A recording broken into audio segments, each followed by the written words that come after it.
Alrighty, here we are, and it's time to get starched. In today's video, I want to teach you how to strengthen your posterior tibialis. The post tib is a muscle that lives in your shin that's going to be responsible for decelerating pronation, which means that it is a supinator of the ankle. It's a powerful supinator of the ankle.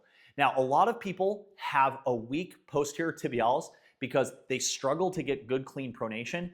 And if we don't pronate well, we won't be able to get a good stretch of the post tib, and so therefore it tends to get weak. So another reason why people have a weak post tib is they don't specifically train it, because one more time, most humans, unless something hurts, they don't train something until it hurts. It's kind of like your rotator cuff. You don't do rotator cuff work until your shoulder starts hurting. So I'm going to show you a simple exercise to strengthen it today.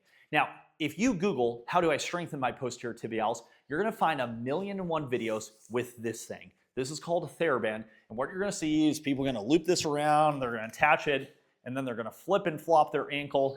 And I'm here to tell you, this is going to do nothing to strengthen your post tib. Unless you're 90 years old, you've never exercised before, you're coming off like an Achilles surgery, this is going to do nothing.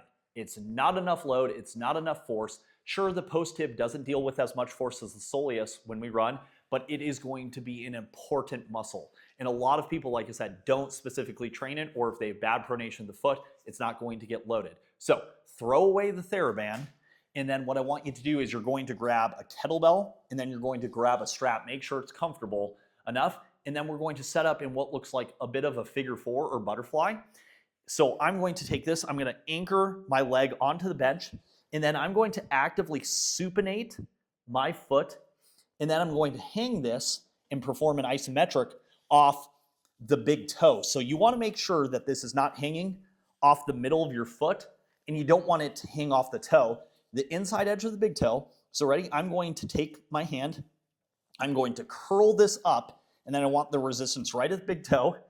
And then I'm going to actively try to contract my ankle, and then ready, 3, 2, and then I'm going to let go and hang on for dear life, and I'm trying to actively supinate the ankle, which is the job of the posterior tibialis.